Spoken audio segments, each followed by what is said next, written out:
Hey, everybody. Welcome to a new episode of Unstructured Unlocked. I'm co-host Michelle Gouveia, I'm co-host Chris Wells. and we are joined today by Henry Gale, the Research and Insights Manager at InsTech. Henry, welcome to the Unstructured Unlocked podcast. Great to be here. Thanks for having me. We're looking forward to the conversation. Can you share a little bit about InsTech and what you do there specifically? Yeah, so my role at InsTech involves a few things: researching and writing reports about different themes and topics that insurance companies are interested in around technology and innovation, doing research projects and briefings for insurance companies, technology companies, also writing some sort of news and insights content. So I've got a regular newsletter about the parametric insurance market and also one about how insurance companies are using generative AI. And I also occasionally host some of our own podcasts and events as well. But InsTech as a company, we call ourselves the collaboration of the curious. Before I joined, it started as a meetup of people curious about technology and insurance in London. And now we're bringing together a sort of global group of insurance companies, technology companies who want to partner, they want to understand what's new and change the way they do business. That's a good collaboration of the curious to make a good t-shirt. Yeah. Yeah. It sounds like something out of Harry Potter. I love it. So how did you I was looking at your bio before doing the usual LinkedIn stalking, and your university degree is in classics. So how did you end up in the insurance industry as an analyst?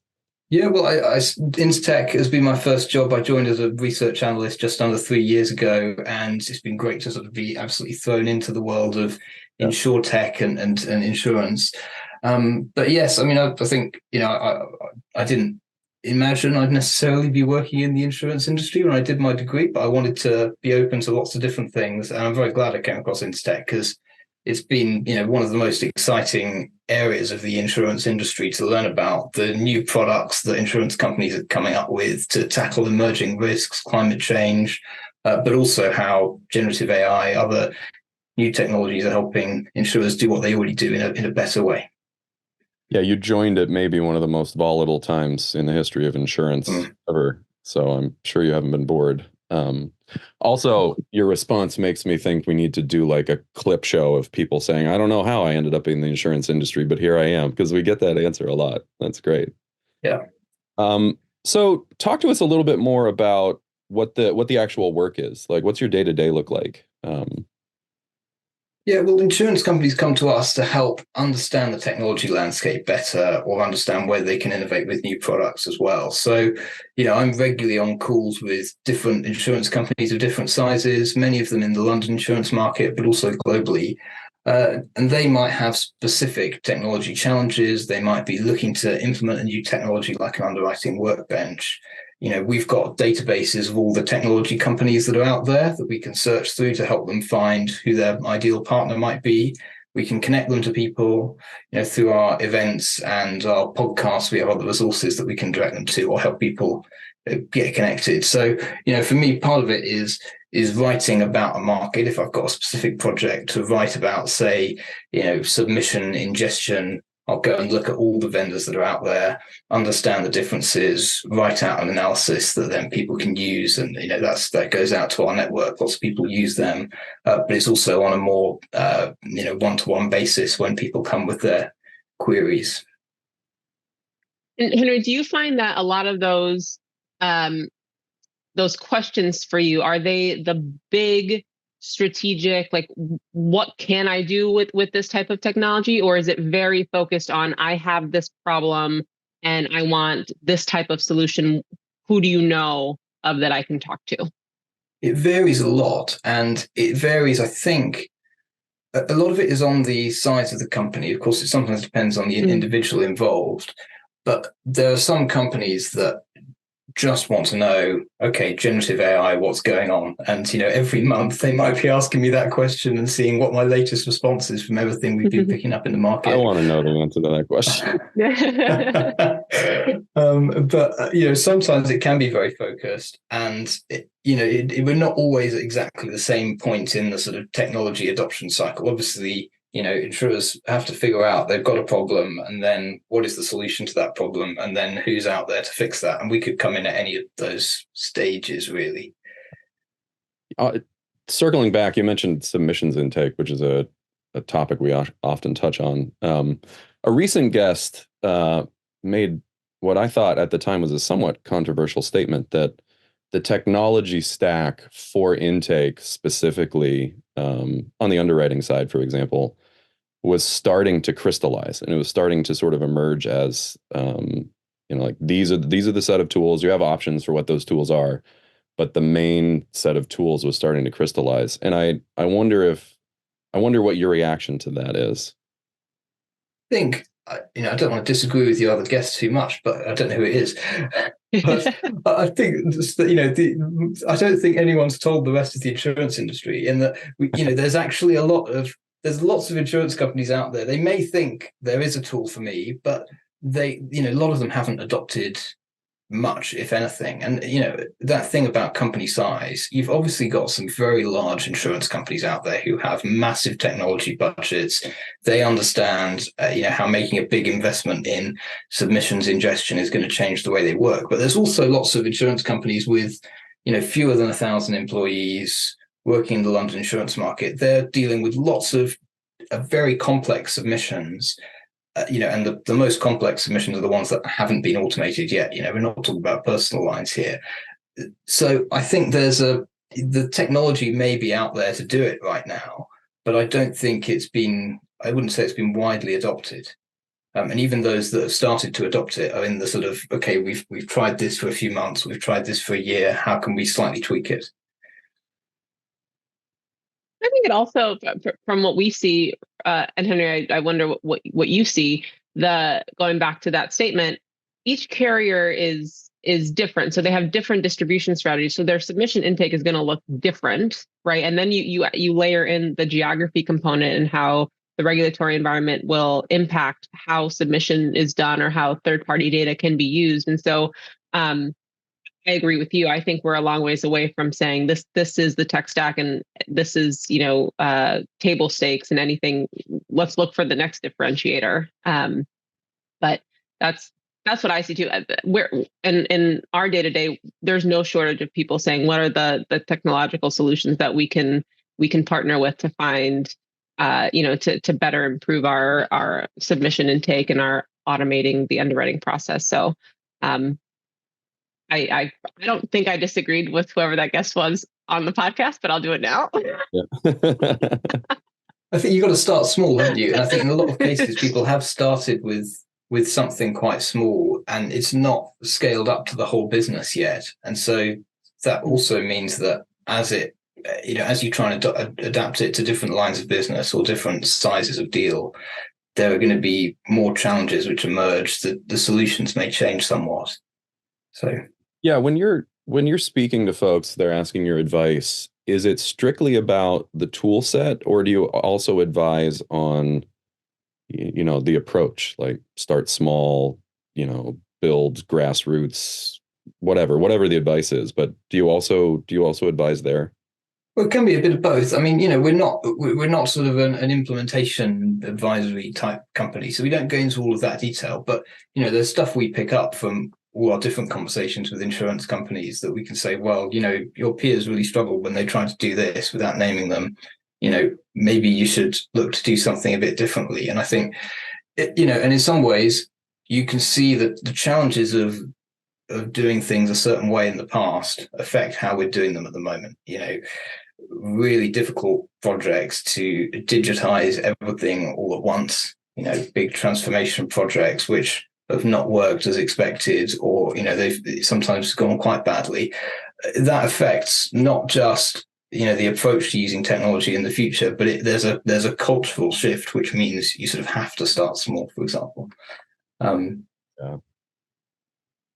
We've talked to a lot of folks who bear the scars of failed transformation. It does take a while to recover from that as an organization, to your point. Talk to us about some of the stuff that is working right now. Yeah, well, I think is working in terms of the submissions intake example. So, we have seen examples, again, with working with different technology companies, some insurers able to put numbers on the amount of increased underwriter capacity they've been able to do when underwriters are spending less time going through lots of emails or reading about risks that turn out to be out of appetite, and a machine probably could have told you that in the first place, or rekeying information into their legacy systems. So I think, one of those solutions that lots of insurers are looking to do now is, when the data comes in, it's extract the information that's needed, put it into some workflow that means that some of the most basic decisions can be made around, is it in appetite? Is this a risk we should prioritize? And, probably add in third-party information where possible to do that, and then deliver that all into a system that underwriters can use in a workbench, something like that, rather than having them sort of, go through all their emails. That's something which more insurance companies are looking to adopt at the moment. And that's because the insurance industry, they want to be fast followers. They see someone's done it and, it seems to be working for them. We'll probably try that ourselves. In that example, Henry, when you say someone has successfully done it, and then you have an onslaught of carriers saying we want to do that, we want to get to their level, do you tend to find that the following carriers say, oh, this third-party vendor worked for them, so we're just going to go with them? Or do they redo a full competitive analysis and identify maybe a different vendor or something slightly differentiated? Or does it depend? Well, I think it is a bit of a mix of the two, but you are going to be much more successful as a vendor if you can already point to named insurance clients that have done it before. And I think without that, you do really struggle. If you've got an example where there are multiple vendors like that, then most insurance companies are going to do a more rigorous process where they'll say, okay, let's compare each of these. But if you're not among those companies that can say, look, we've worked with, X big name insurance company and it's worked, it's not. And that's one of the things about insurance, is they're all very risk averse. They want to be the fast followers, and there's not always the incentive there to be the first mover. Yeah. To that point, as much as I'd like to say Indico is in this category, no one's reached the level of, you won't get fired if you hire this vendor, right, in the space. It's just not there yet. Yeah. Well, it's challenging because you need to. Insurance companies, obviously, they need to help hold people accountable, but there's not a sort of culture of risk taking with technology, and that comes from some of those experiences with transformation, I think, to some extent. But the benefit of being the internal advocate for a solution that does really change, operational costs, or allow, with the submission intake one, it's definitely not all about operational costs. Bring in more premium from brokers if you can return quotes to them more quickly. Yeah. I think, oh, sorry, Chris, am I stepping on a thought of yours? No. I'll make my dumb joke in a little bit. I may be shifting it a little earlier than normal in the conversation, but I think, the point that you just made is really interesting as it relates to all the hype about generative AI solutions out there, right? And I think generally, and challenge this if you disagree with what you've seen, but I think generally there is an appetite to, quote unquote, do something or test something with generative AI capabilities within the next 1 to 2 years, so that, not that it's a check the box, like everyone wants it to work, but that's what you have to do, right? That's the new solution, that's the cutting edge. But there seems to be quite a wide range of use cases or appetite for how to use generative AI internally in carriers. So be interested to hear what the types of conversations that you're having, and where carriers are leaning. Like, what are the types of use cases that they're coming to you most frequently with?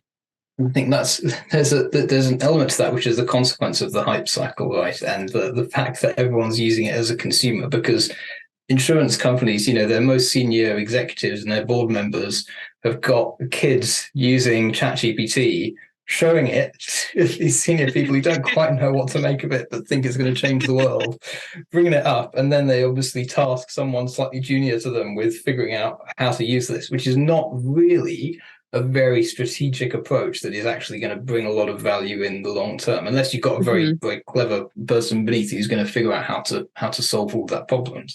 Of course, it should be really about solving a problem that you've got in your business already.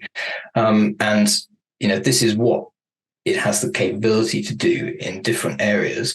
And I think the most mature examples, well, that's not always the case, but many of the examples are where there's already some technology project in flow. It might be to do with submissions intake. It might be to do with the way you communicate with your customers. It might be to do with claims or something else. There's already some automation going on, but bringing in a large language model might actually have better outcomes than what's being done already. And so instead of starting from scratch and saying, what can we do with ChatGPT, it's integrating it into a technology which you're already working on, and you're working on it for a reason.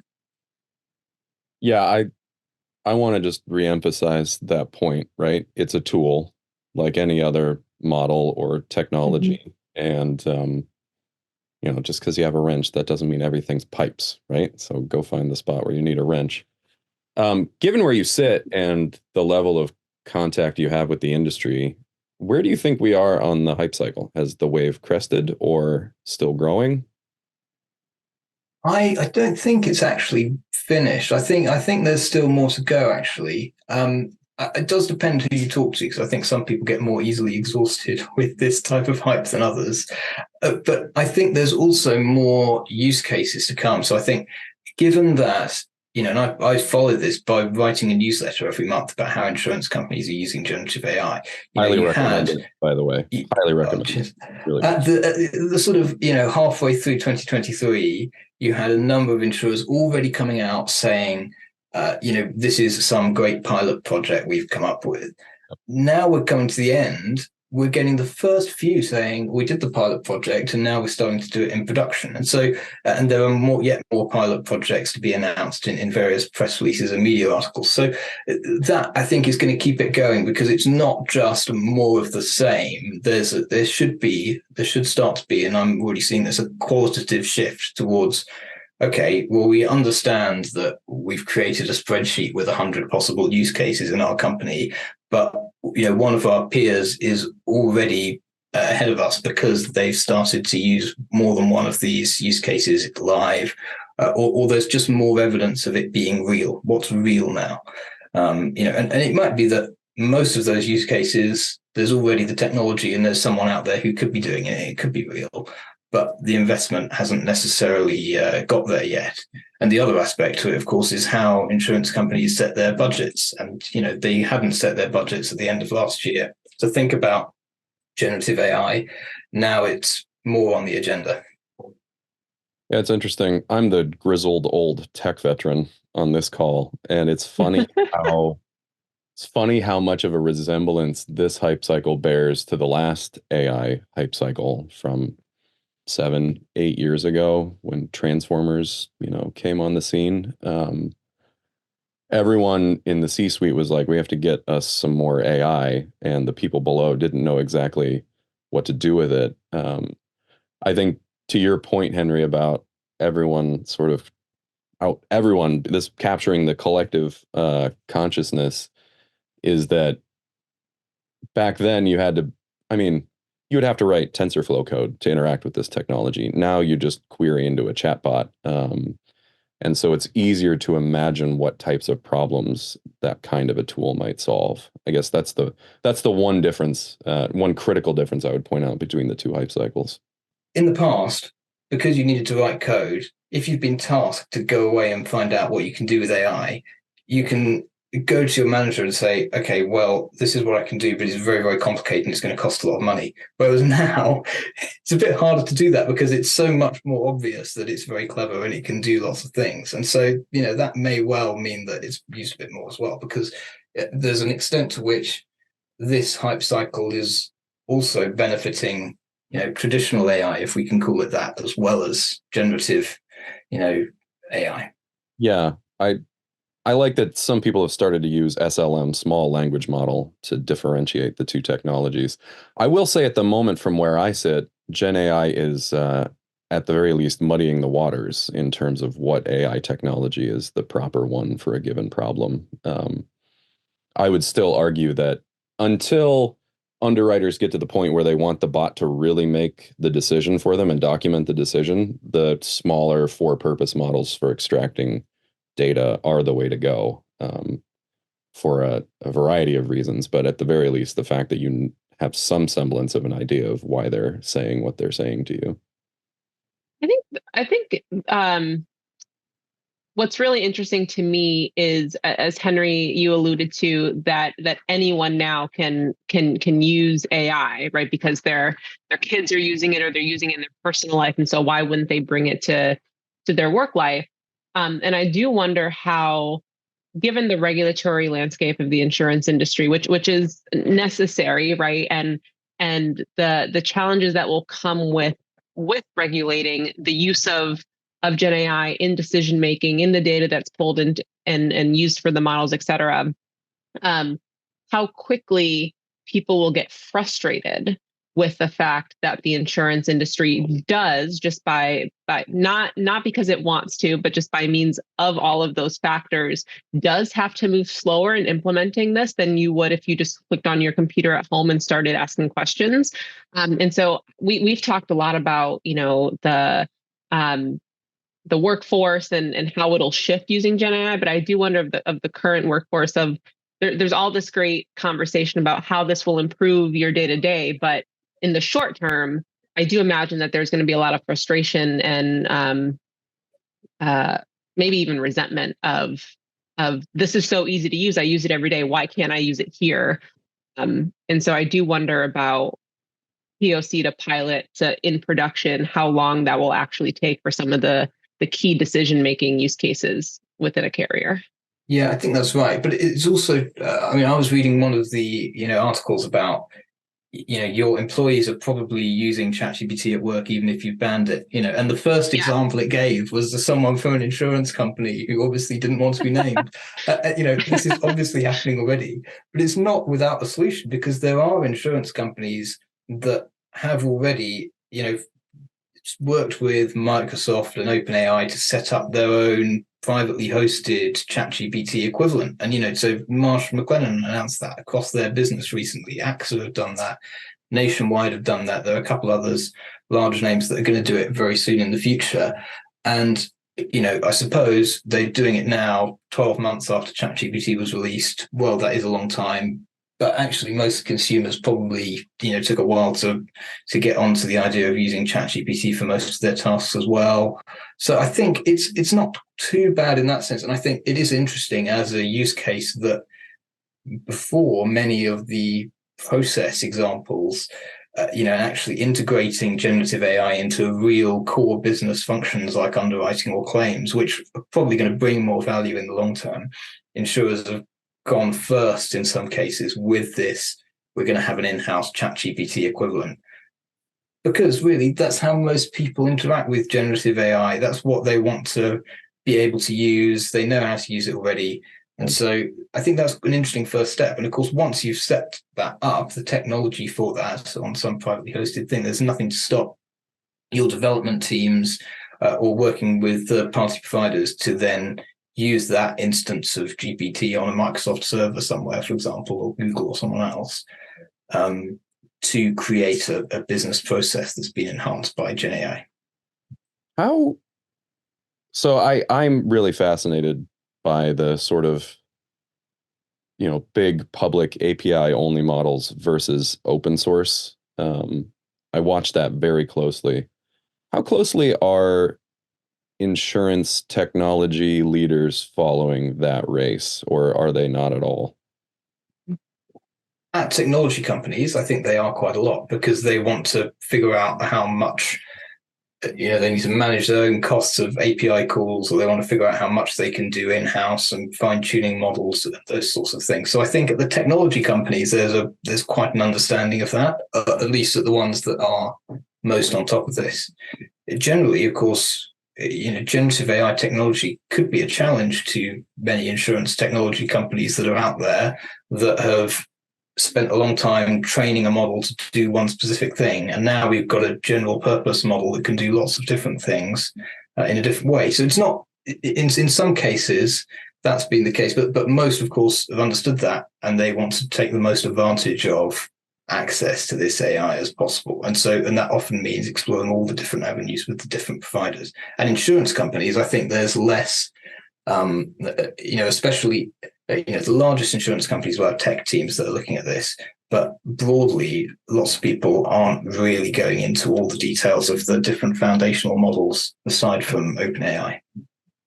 Yeah. That makes me nervous. I mean, the private endpoint thing is totally viable. It is very expensive because you're paying for something that's always on. The trade-off is the open source stuff. While it's getting better, it's not GPT-4 level. But you do have better control over what it's doing, right? Like, OpenAI is not going to release a new checkpoint on you and sort of change your models without you knowing why and having some understanding of what's going on. So I'm hopeful that insurance tech executives keep their eye on this space, because there's a lot of promise, and ending up in a world where 3 companies own these oracles and we don't have much control or understanding of what's going behind the scenes is a bit dystopian in my... It's a movie script waiting to be written. It is, yeah. We've talked a lot about in this episode so far, obviously Gen AI, but submissions intake specifically. I'd love to get your thoughts, Henry, on what either just separate of Gen AI or even capabilities of Gen AI as it relates to what carriers are looking to do and innovate in the claim space. We talk a lot about that as well. There's what I believe to be a cohort that's let's improve the tech stack, and that's the way to ultimately improve customer experience and customer engagement. There are solutions out there and carriers that are going very much for the everything from the lens of what the end insured, how they interact with me, and so it's all new interfaces and faster, more automated workflows, and how do you get your claim paid out faster? How do you get the answers that you need faster? So really interested to hear what theme is maybe trending, the most with what your conversations are. Yeah, because there is that customer facing angle of how do you actually help the customer with their submission of a claim, and that would help the claims handler as well if it's all done in a more structured way. But I've also seen quite a lot, especially when it comes to more complex insurances, the claims handler has a similar problem to the underwriter when we're talking about intake, especially for complex claims. They've got all sorts of different documents in different formats. They need to pull together the information they need. They need to augment it with third-party data, with internal data about claims that have happened before, what the policy document is and the coverage. And so where you can use something that's going to extract all of that information, put it into one platform and make that claim handling decision more smooth, that's something which is changing. And in some cases for the simple claims, there's definitely been more of a move recently towards, can we automate the whole claims process if there's a decision that it is a simple claim that we know we can automate. So I think that's part of it. And, and Gen AI builds into it slightly. I think, in the same way that it does with submissions, Travelers have announced a pilot of a sort of claims tool that's a knowledge assistant where it's going to bring together all the information you need. And, I'm not sure in this one, but, you can imagine one where you can chat with the information and ask further questions. And another aspect, of course, is triaging claims. If they're all coming into shared inbox, they may need to go to different teams. So I think all of those aspects are ways that claims today are being changed, but I don't think it's happening quite as quickly as it is on the underwriting front.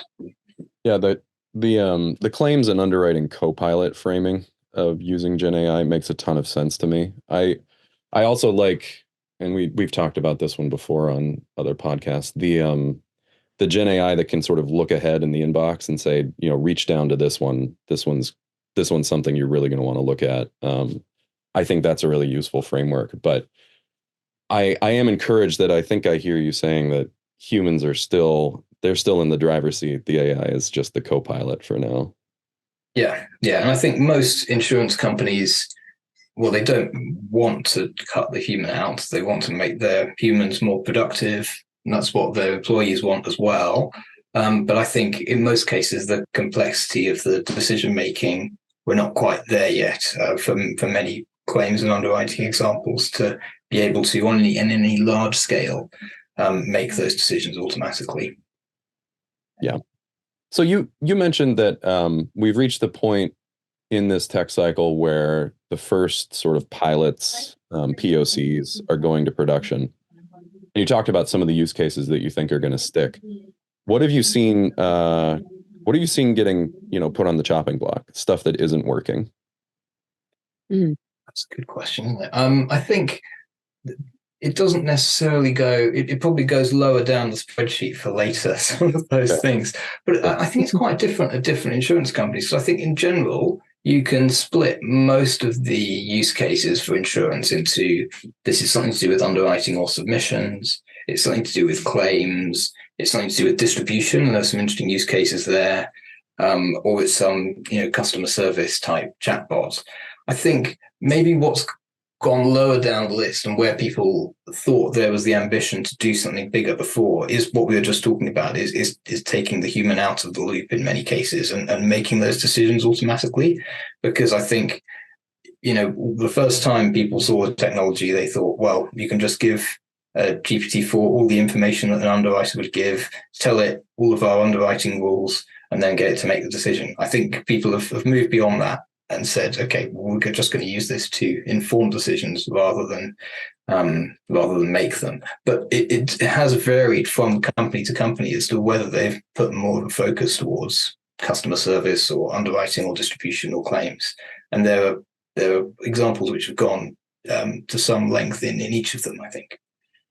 I think what's really interesting about the answer you just gave, Henry, is all of those examples or the use cases that were outlined are insured centric, right? It's all in relation to a decision that's got to be made with the end insured in mind, and not a lot of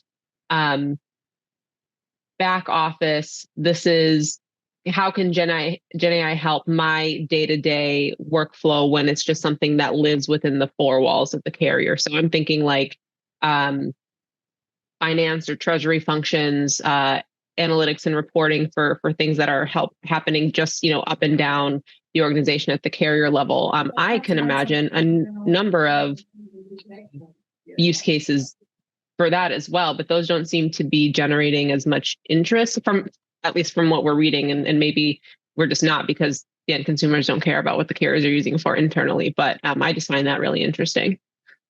Yeah, I agree with that.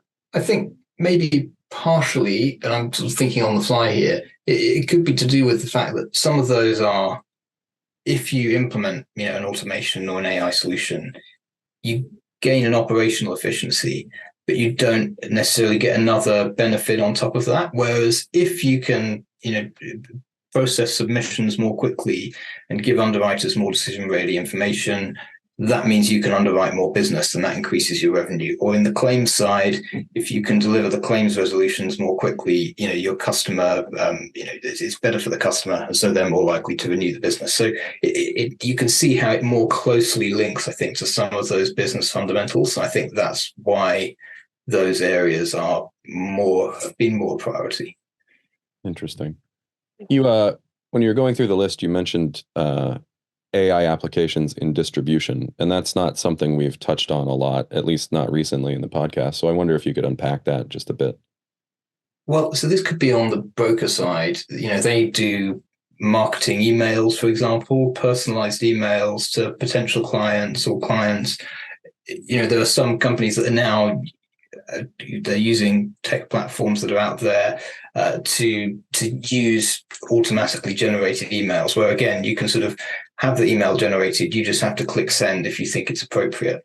That's one of the examples. Another one is having chatbots integrated into some of the distribution systems you might already use or the portals. So, for one example is Cowbell Cyber, which is an MGA.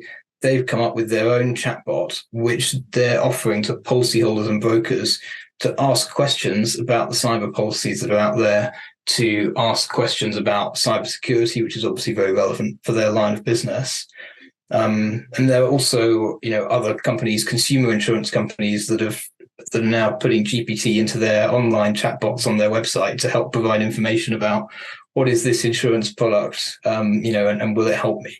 I think you get into some quite weird territory there, though, and sometimes the consumer regulation means that might not always be the best choice. One example I saw was where someone put out a press release or something on LinkedIn saying, we've just released our new customer advice chatbot, an insurance company, and you click on it, and then it says, in the small print, it says, you must not take this as advice, anything that comes out of here for regulatory reasons. So there's a bit of caution to be had, I think, especially when you're talking about consumers. Yeah, no, absolutely. We talk about 3 S's when it comes to artificial intelligence: safe, secure, and scalable. And I think the industry as a whole has big question marks for all 3 of those. There's a lot to sort out in the next 24 months, call it. Certainly. And I think, all of what we've discussed builds onto that. How do you want to set up how you're working with an AI company? Which servers are you going to put it on? Are you going to prioritize something that's internal that you might have more control over versus something that you give out to customers? And so that builds into that decision making. On that note, I think those 3 S's are places where tech companies can differentiate themselves, but it's a very noisy space. So I wonder if I can pick your brain a little bit on, from the tech vendor side, what's helping companies to stand out as they try to take their products to market? Well, across insurance technology, the insurance companies are looking for people who really understand insurance and understand the problem they've got.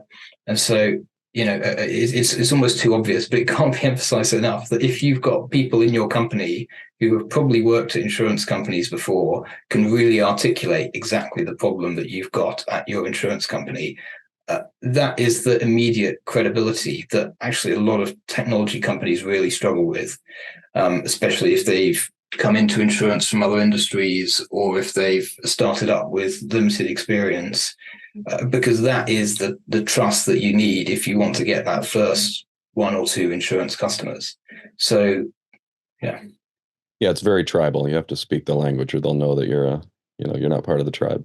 You do. We try, and sometimes we think of ourselves as a translation service between insurance and technology, but there's only so much you can do. Yeah, that's right.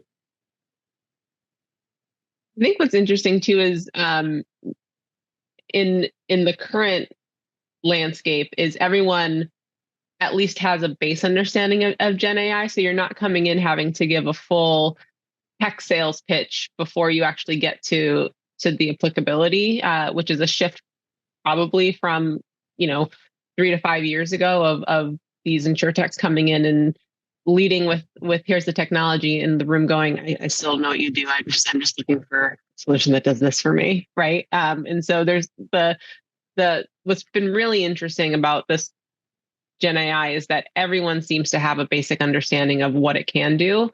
Back to your point, Henry, of let's task anybody in the company to find anything that we can do with this and make it work. But I think there will be challenges of getting people to just accept whatever the final deployment of Gen AI will be. Even like it could be grander, and I think people may get frustrated with, we can do it for so much more, but this is what's been approved. This is what we can do it for. This is what's proven. To Chris, to your point, safe, secure, and scalable. There are limitations to that when you think about the deployment in large enterprises.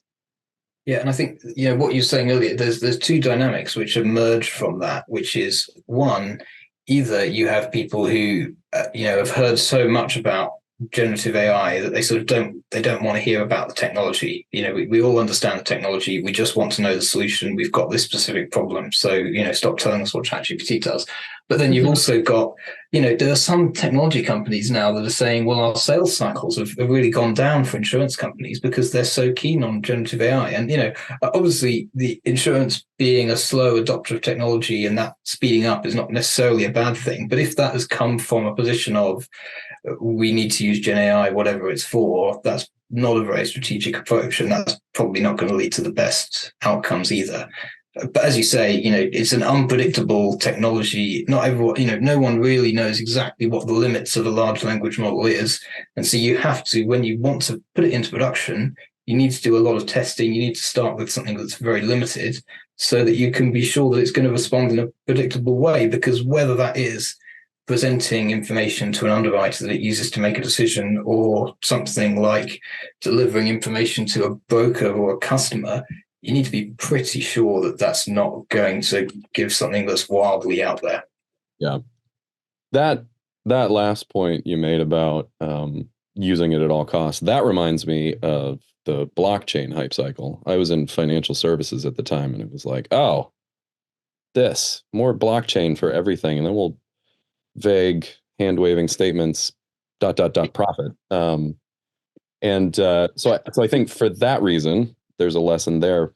I also wanted to point out, this is a combination of the points you both just made. I think there will be frustration that we're not adopting in the insurance industry this technology fast enough, but I think caution is warranted for a number of reasons. One of them being it's a very dynamic space, and you don't want to build yourself into a corner like, oh, we're just going to always use API only models. Well, that architecture is very different. And if suddenly, Mistral or Wizard LM comes out with a model that's, GPT-4 quality, and you can run it on a card in your VPC that you manage and fine tune it at scale, well, you missed out on that. And so I think it's important for the sort of enterprise architects out there, as they're thinking about implementing these technologies, to keep their options open, as much as that might be painful in that you're not building for purpose right away. I think it's critical.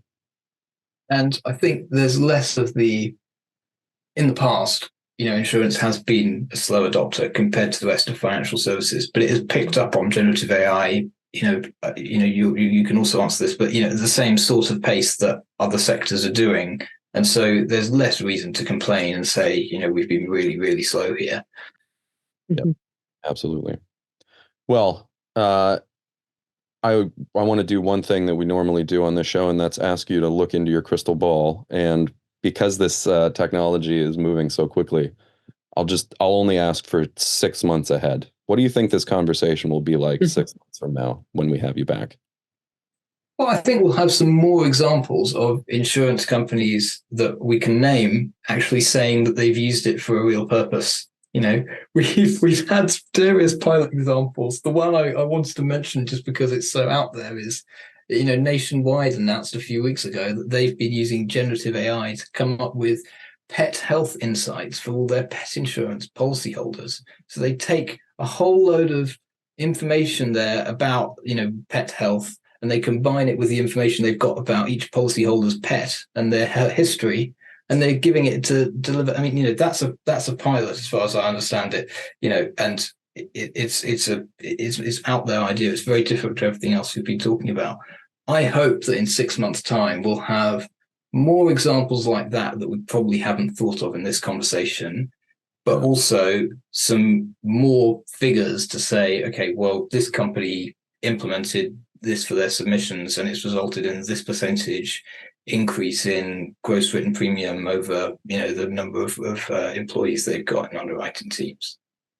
I hope so too. I like hard data rather than medium posts. These are the 5 prompts you have to know. I think we're still in that. Well, this has been a fascinating episode of Unstructured Unlocked. Our guest today has been Henry Gale, Research and Insights Manager at InsTech. Henry, thank you so much for bringing your insights and your good humor and just all of your knowledge to this conversation. Well, I really enjoyed it. Thanks, Chris. Thanks, Michelle. Absolutely. Thanks.